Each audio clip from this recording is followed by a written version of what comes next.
It's not good. It's bad piss. Good morning, everybody. It is Thursday, Wednesday, Tuesday? Thursday. We're going to be staying here in this little ryokan until Saturday morning. And it's supposed to rain the entire time. And today is supposed to be the day with no rain or little rain, and it seems rainy. It's calming down a little bit, so that's good. But we have started the day with a breakfast just from a convenience store. So we just hit the 7-Eleven last night and got the bananas and the bread and the jelly sachet thing. I'm going to put some yogurt on top of this bread. I'll try a little bit. Is that okay? Can I try a bit? Yeah, you can do your own breads. I talked some smack before. But yeah, it's good. It's like icing, just less sweet. And the major thing about where we're sitting is most people would be annoyed that there's a construction site across the street. I'm enthralled. I've set up like a little cozy area for us to eat breakfast, and we'll watch the construction out the window, which might not expose very well or is it going to work? I'll make it work, baby. You're going to make it work? Yeah. Okay, yeah. Well, he's on the move. They're all doing stuff.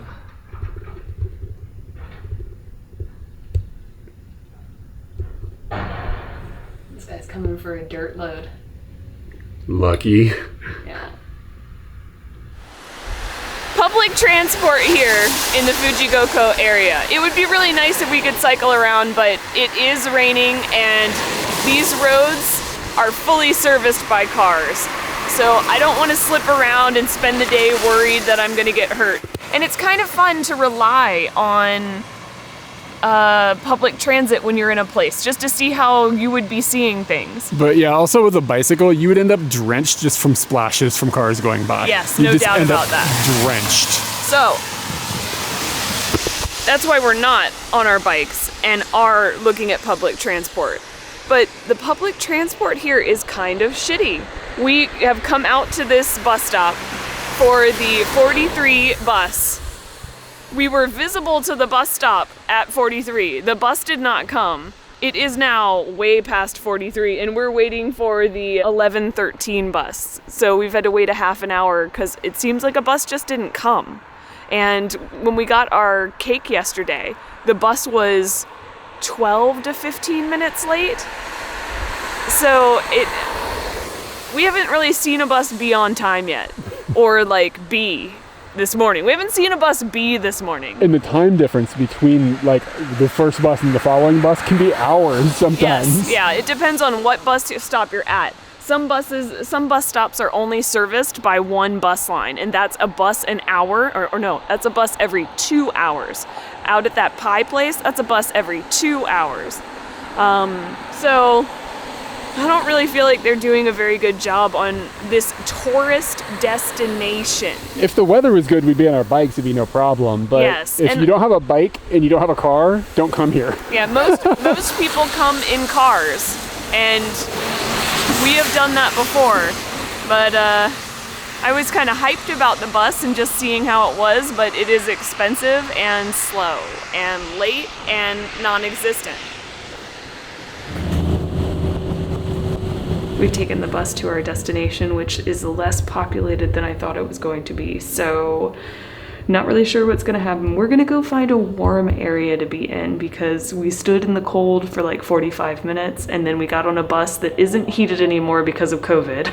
And now we are at a bus station that doesn't feel heated at all.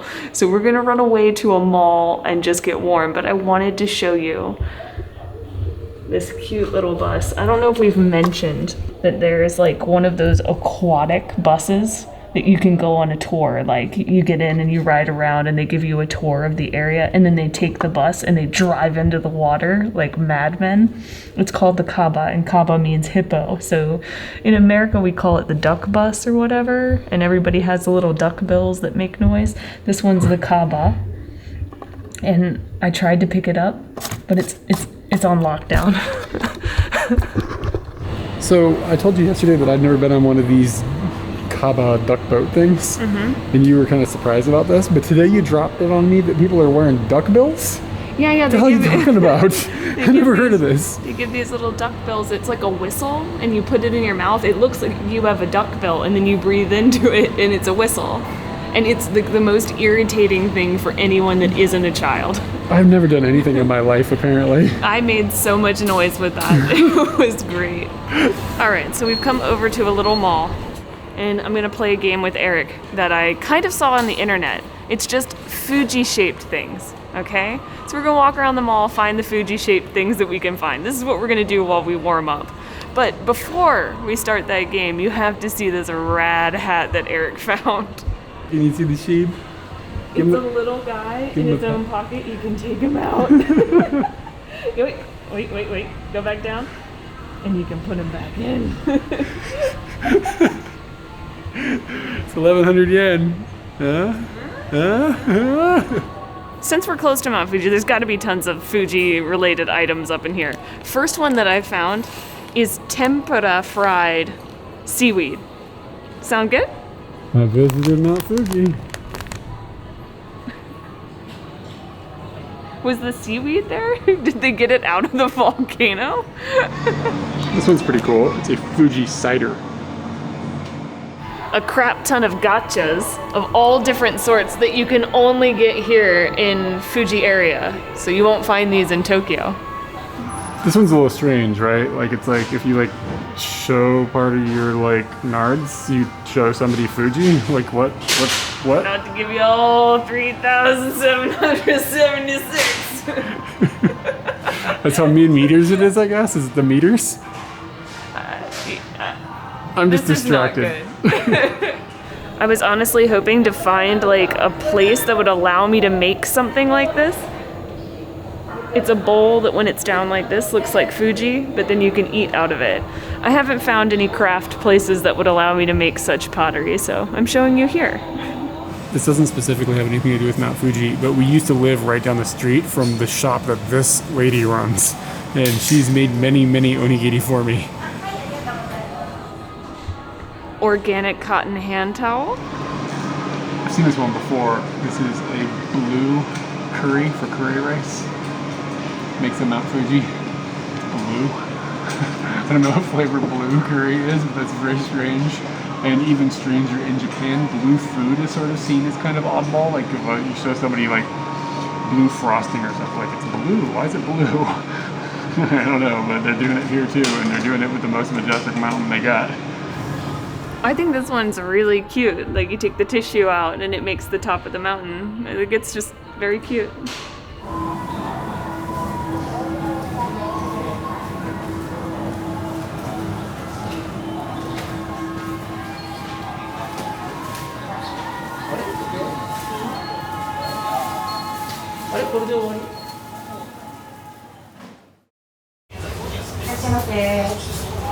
We found a pretty good meal for a rainy day, and let me tell you what, I'm kind of miserable right now. It's wet and it's really getting cold, and we're not dressed properly for the cold and the wet. And I feel like I'd be fine for a little bit warmer. Yeah, one or the other. If it was dry or warmer, I'd be in a better situation. But the good news is there's this little shop here that does udon, and there's actually quite a few of them around here. Udon is kind of like the thing, right? Let me take this over for a moment, because this is Yoshida Udon. It is famous for the area. It's famous for making the trek up Mount Fuji.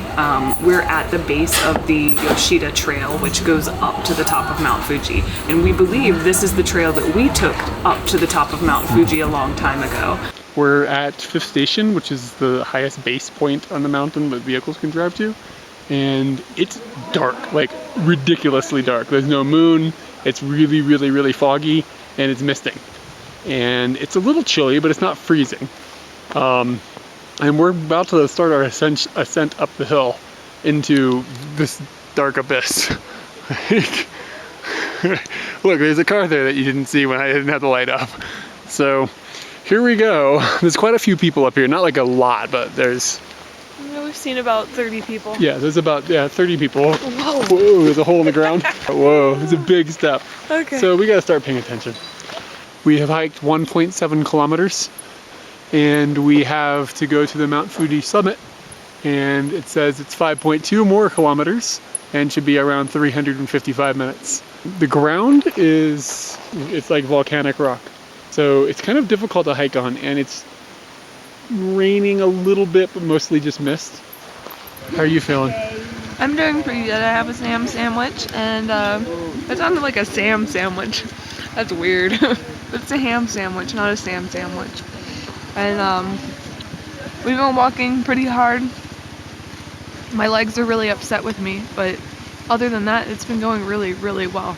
It's getting a little cold, and the wind has picked up, but we're doing really good. It's like steep, just kind of random volcanic rock, and you have this chain that you can grab and pull yourself up as you climb up this, you know, giant mountain. Because there's no moon tonight, the stars are unbelievable. I don't think I've ever seen this many stars in my life. You can see the Milky Way really clearly and everything, and I don't know, it's really, really amazing looking up here. Katie's giggling at me for some reason. Let's see why. Let's check in. Because you look like you're doing the Blair Witch movie. You start really amazing. Somebody's gonna die. I'm really out of breath. The air up here is really thin, so it can be really difficult to breathe. It's pushing 4:45, I guess. And you can see the sun is starting to come up, or at least illuminate the sky. And it does feel like we're a bit on the top of the world. As the sun is coming up and things have started to look more like this, it's not quite as difficult to climb up, but this ground is really loose, so it's kind of hard to walk in. But I didn't know Mount Fuji was red. But look at this, you can see these mountains and stuff off in the distance just poking up out of the clouds, and the sun is like right there. It's pretty brilliant. That is snow. We're probably somewhere around 3,600 feet on Mount Fuji right now. It's gorgeous, it's sunny. It's what? Oh, yes, meters. We've gotten to this amazing gate, and inside the gate they stuff coins into the cracks, and Eric is putting up Juan coin, which is 10 yen. We're in the last couple hundred meters now. Oh, the air is really thin. And you can see, this isn't the easiest hike in the world. I mean, we're not talking mega hard or anything, but it's not quite the easiest thing. We're on the top of Mount Fuji. Yes.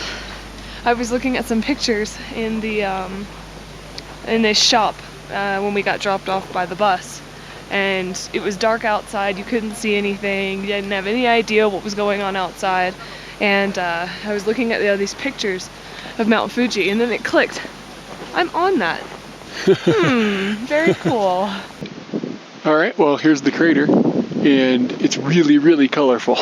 Like lots of reds, lots of yellows, whites, green. It's amazing looking. We did not eat this meal because I was enthralled with ham sandwiches at that time. This udon is characterized by a hard noodle, a very hard square noodle. I want to try that out because I'm super excited about that. You like your noodles a little stiff, yeah? Mm-hmm. That's a noodle. Oh gosh, like eating. Kind of dry on the inside, weird. Oh man, I love it. Udon to me is mainly characterized by like a puffy noodle, a thick puffy noodle, and I'm not a fan. That's why I don't want to eat udon ever. But wow. This has a lot of texture. The texture is like pretty firm. Definitely firm. It's a wonderful noodle. But another thing that comes with this meal is the broth is shio and miso mixed together.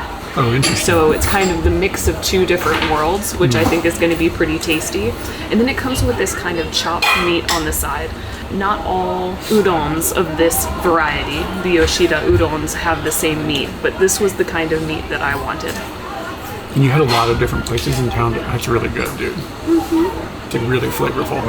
And when I looked at the map of this city, which we're in Fuji Yoshida, I saw at least 20 plus places that you could go and have this meal. I chose this one because it was 200 meters away. And it had a high score, and the menu looked like they were specifically focusing on this dish. And it's also, it's full of local people. Doesn't seem like it's like only a tourist draw. Like right now, it feels like these are the people who are like they're on their lunch breaks or whatever, which is a good sign. Got a maybe tempura. It's not an ebi tempura. Oh, yours is. Oh, sorry, I was picking at this. This is kyde. It's onions and carrots and deep fried, and it's not healthy at all. But I want it. Yeah, sometimes there's like, you go into like these little like udon shops that are essentially in a little alleyway or something, and like there'll be standing noodle shops. Specifically, there's one of them in Piss Alley in Shinjuku, and they have really good udon. It's really cheap, and you can get the kakayage on it and stuff, and it's just like a really good vibe. And theirs is so good. Yeah. This one looks a little too beefy to be fantastic. Like, I feel like it's going to be too oily, but I really wanted it, and sometimes it's a gamble when you purchase something like this. And I think this is, what is this called? Chikuwase? Is that what this is called? Chikuken is what it's called here. Yeah. This is not from home market. It's pretty good though. So the way to explain this is it's a bloomin' onion from Outback. You got a bloomin' onion udon. With some carrots inside of it and a little more of a vegetable flavor than a deep fried flavor. And the folks here give you some free renkon, which is like lotus, I think, lotus root, I think in English. And they have put some sort of spice and stuff on it, and it's like quite exciting. And he was like, dude, it's free, go over there. The guy was like, it's over there, you gotta go over there and get it. And I wasn't gonna not go over there, I was just getting my bearings on the restaurant. This is very good. Wow. Absolutely awesome.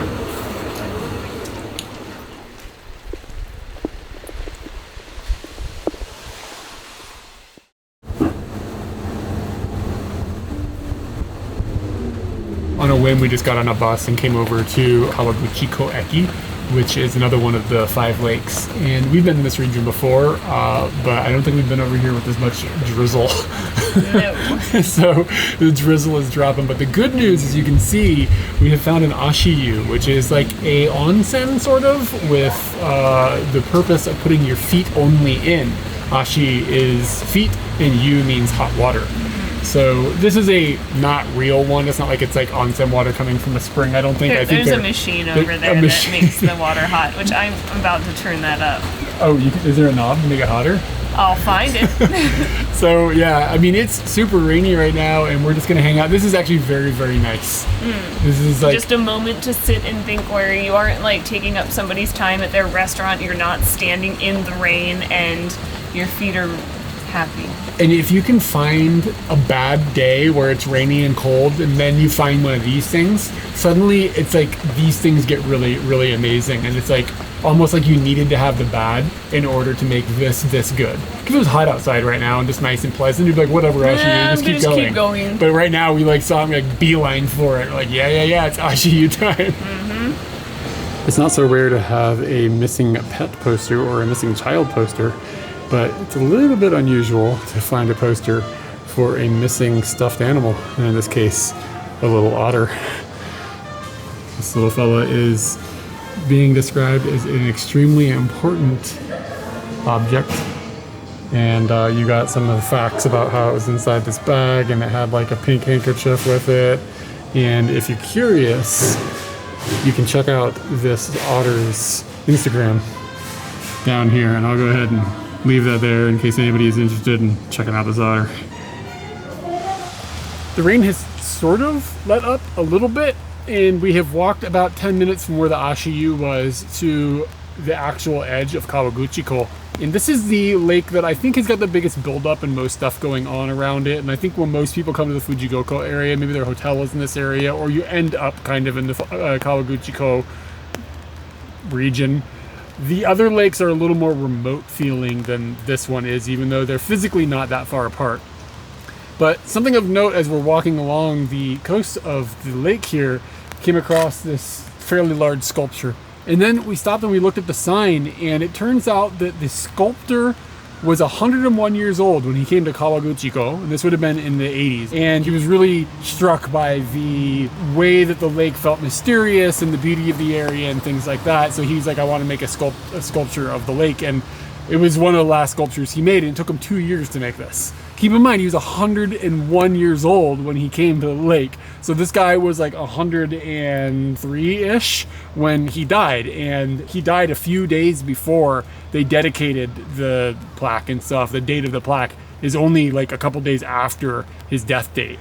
So this is like, this guy, he's like apparently like some like master sculptor, and it's one of his last works. And I just can't, he's 101 years old, and he's like, I'm gonna start making this thing? This thing is huge. It's like easily 2 meters tall, like from its base. So like, I just can't imagine having like that much get up and go at that age. It's pretty amazing. I hope I'm that spunky when I'm 101, 103 years old. With the babes. I found a pretty cool little cafe that's got a really cool view off the second floor where our table sits of Kawaguchiko. And the other thing of note is it's inside, which is a huge improvement when we were complaining about the weather and stuff. It's mostly our fault because we haven't really dressed for it.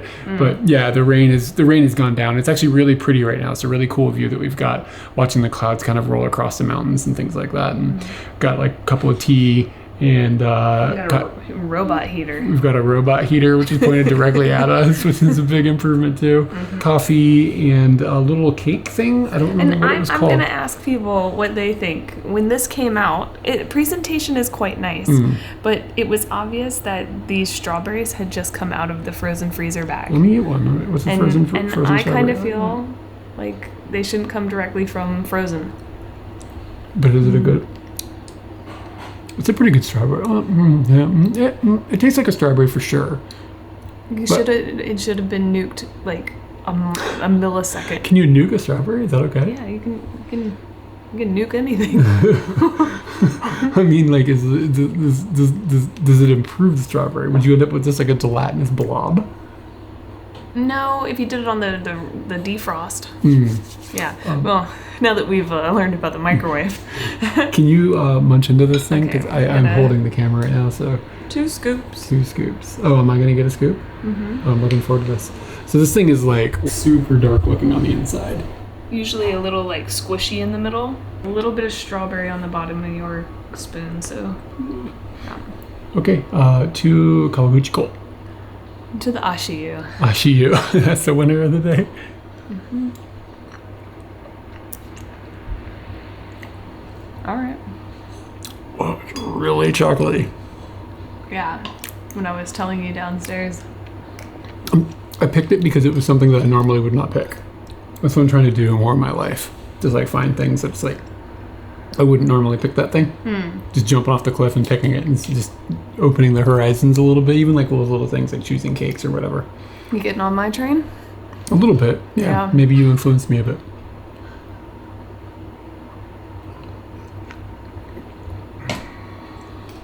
Soon you're going to be eating smelt. I ate a smelt. You did. The last couple days, we haven't gotten home so early, so we haven't thought about turning the heat on in the room. We've just kind of taken a shower and we've slowly gotten into bed and not worried about turning the heat on. But we're home a little early today. We are pretty chilled to the bone. We're gonna go and get in the onsen, but we want to come back to a nice warm room. This is the heater in the room, and I've never seen this bot before. This is one of the things where I feel like in Japan, you encounter lots of different heating bots. So this is the first time for this heating bot. Up top, generally like easy to understand instructions. And they've even provided like English. But without the English, I think we would have figured it out. The on off, let's give it a go. It's not working. Okay, maybe you have to plug it in. Okay. Let's find the plug. Oh, it's not over here. Oh, I found it. What the fuck is this? What am I supposed to do with that? That's the wrong guy. Am I plugging the house into this? So we're kind of stuck right now. I do not know what to do with this. All right, let's try, y'all.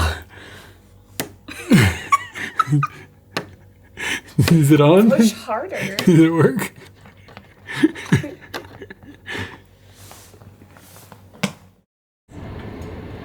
All right, heat is now coming out. We asked the lady to come in here and she like looked at it. She took the same plug out and was like, oh, I've got to bring you a whole different cord. Why would anyone make it where it ended like this?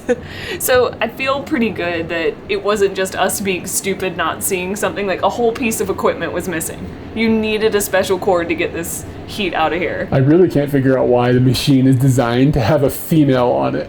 That's not how electricity works, man. Yeah. Why would you put a thing so you had to have this adapter? But this is busting out the heat, and this feels like a super new unit. Like, Yeah. This, like I took the filter out. This is how you know nobody's ever used this before. This is the freshest heat this bot has ever made. Boy, man, now that we got that power plug, it's pretty warm up in here. I'm like kind of It's cooking. warm, yeah. You could totally turn it down. And you just turned the camera on, so you're gonna get hot. Yeah, so when you hit the record button on the camera, your body temperature goes up 3 degrees for some reason. So we have been eating convenience store dinners at the hotel every night because there's not a whole lot around here, and it's been cold and rainy and stuff, and we've been tired, and it's just like getting to things and stuff, and we're a bit on the lazy side, and like it's just kind of how it is. I don't agree with most of what was just said. I think there are stuff here. I don't consider us lazy. I think we are battling each day in the cold and the rain. And you just kind of want to go to a place where you can be warm and clean and happy and intoxicated. And just chill. So this is the wine that Katie picked up at the wine shop yesterday. Yeah. And we didn't have it last night because I didn't feel very good. Yeah, the moment Eric told me I don't really feel that great, I realized this was not going to happen. How do you pour wine without it running all over the edge of the bottle? I haven't really figured that out. You gotta have a... Rhodey's got tissues. Rhodey has a tissue.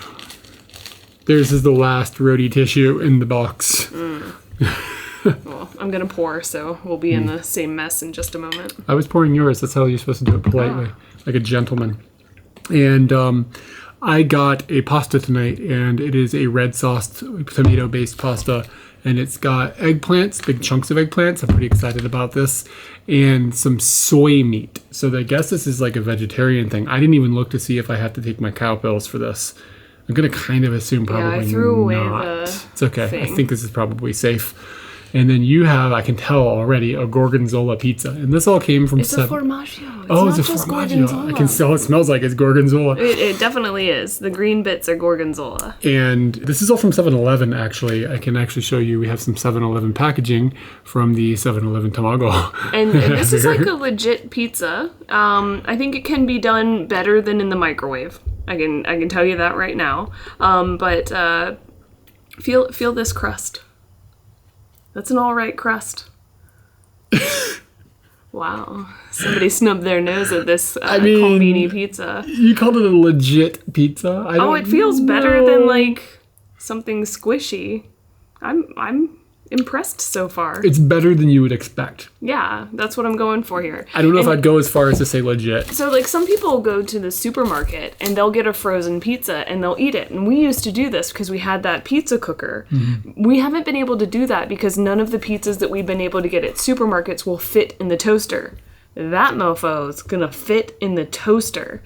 And then that will take this pizza up a notch. And we live real close to a 7-Eleven, and I might stock up on some of these pizzas because it's looking pretty good. Let's see. How about to just rainy travels? Not good? Not a good one? It's kind of to making the best of. Okay, cool.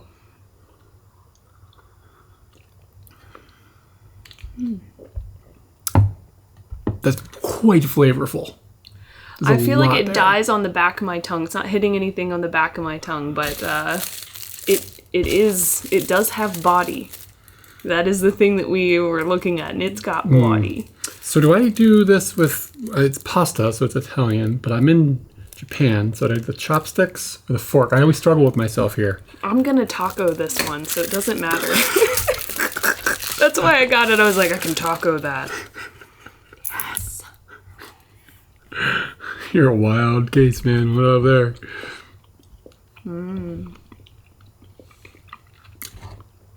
Yeah, so I think this was like under 500 yen. And for like some big chunks of like, you got some vegetables and stuff on here. And you still got the meat sauce too, or like the meat in the Like, middle. like it's like the soy But meat. I guess for you, is it soy meat? Mm-hmm. It said it was vegetarian? Yeah. Oh, sorry, I must Yeah, have that's missed kind of that. what sold me on it. I was just curious about it. It's tasty. It tastes really good. I think that ground soy, they need to come up with a different name for it. I don't like saying ground soy meat. I want it to be ground soy something else. Like, make a new language for me. Yeah, stop trying to be meat. Try to be your own thing and you're fine. Like just make your own word for it. I don't know how you would do that. And then people would understand what they were looking at.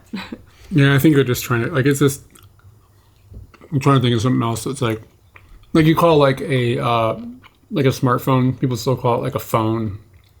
You know what I mean? Like, and it's not kind of really like the same device or whatever. There's better ways to express this. They just adapt the old word so that people understand what its purpose is. And that's kind of what's happening here. Yeah, this is all right. And I'll get into this in a minute. It's kind of a pain to open, but it's a soft-boiled egg. Soft-boiled or hard-boiled? This one is soft-boiled. I picked the soft-boiled one on purpose. Wanted to be a little runny. Put it in my pasta. You jealous? No. You could have that on the pizza. I have a pizza taco. Once you fold a pizza in half, it's no longer a pizza. It's a taco. Yeah. And after eats, mention about things that were not mentioned when we made our video. Having a good sip. One thing I wanted to ask you, I'm using a new app to kind of understand wines. And this one says plum, black currant, dark fruit. You feeling that? You have any feeling? From this what we're working for. Plum, black. Can you say that one more time? Plum, black, cherry, dark fruit. I think I said black fruit. What's black fruit? I don't know. I'm not good at this. We're going to get good at this. We're going to get better Slowly, at this. we're going to get better at I don't this. know. I mean, this is the second time we've used the app, so I would say that the wine is good. Yes, the wine is I like it. gentle and easy and nice. And it doesn't taste like chemicals or something. You know what I mean? Like sometimes you get it some does and not they taste like chemicals at all. But it doesn't have that oakiness that I want. I am searching out the oak. I don't know why, but I want it. But what is important about this wine is that it is from Yamanashi. When we went into the wine shop, like what they do is Japanese wines. And Yamanashi's kind of famous for their grapes. Yeah. So there's lots of wineries. And the particular grape category is called Bailey A. Okay. So what you just had is a Bailey A wine harvested, produced in Yamanashi-ken. So that is what this is. The next wine that you have, you can look at that and call it a chump. And just consider it that way. And I just want to roll back to the pizza taco. Did it pair well? Pizza was Did it pair amazing. The pair, no doubt, was great. But the pizza was really good. I would say it's 7-Eleven exceptional, is what I would call that. I will be purchasing more of those. If it's not at my local 7-Eleven, I'm going to ask the person, like, where are the pizzas? And they're going to be like, what? I'm going to be like, where are the pizzas? So I'm excited about that. It was very good. So this is our last day around the lakes and it is really, really rainy and we have to walk about 10-15 minutes to get to Denny's so we can eat something because there's no food anywhere around here. The lake has come to us. The lake is definitely here. Come on, let's do it. I'm getting an umbrella like you. I got my hands full. I'm not ready to leave. We're taking the umbrella like that the lady has got here in the rack because there's nobody else staying here, so these have got to be umbrellas for anybody. This is going to be a significant bummer. This is some of the worst weather we've ever had traveling. Like, Check your umbrella before you go. oh, was yours busted up? Yeah, mine's busted. I might be able to... Oh, I'm in good shape. Look, I got puppy paws and stuff, man. Not even fixable. Okay, I'm already drenched. Ah!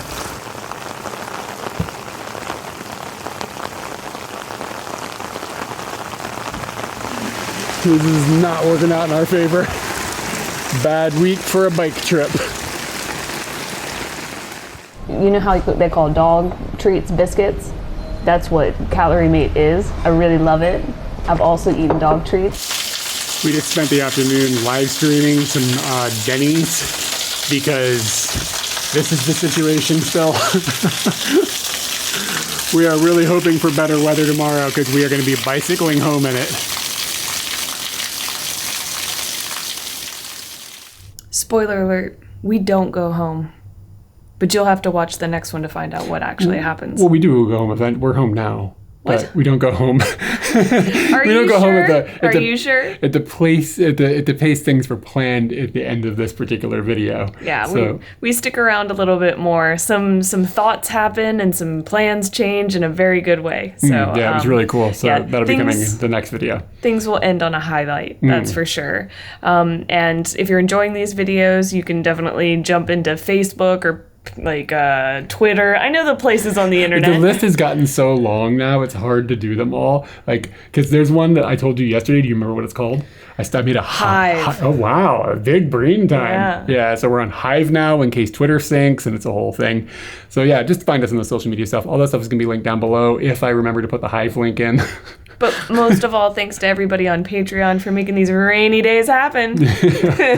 And hopefully you enjoyed some stuff that we did on Twitch while we were also we streamed. This is when we streamed to the Denny's. Yeah, we streamed going down to the Fuji area, and we also streamed like too many hours at a Denny's.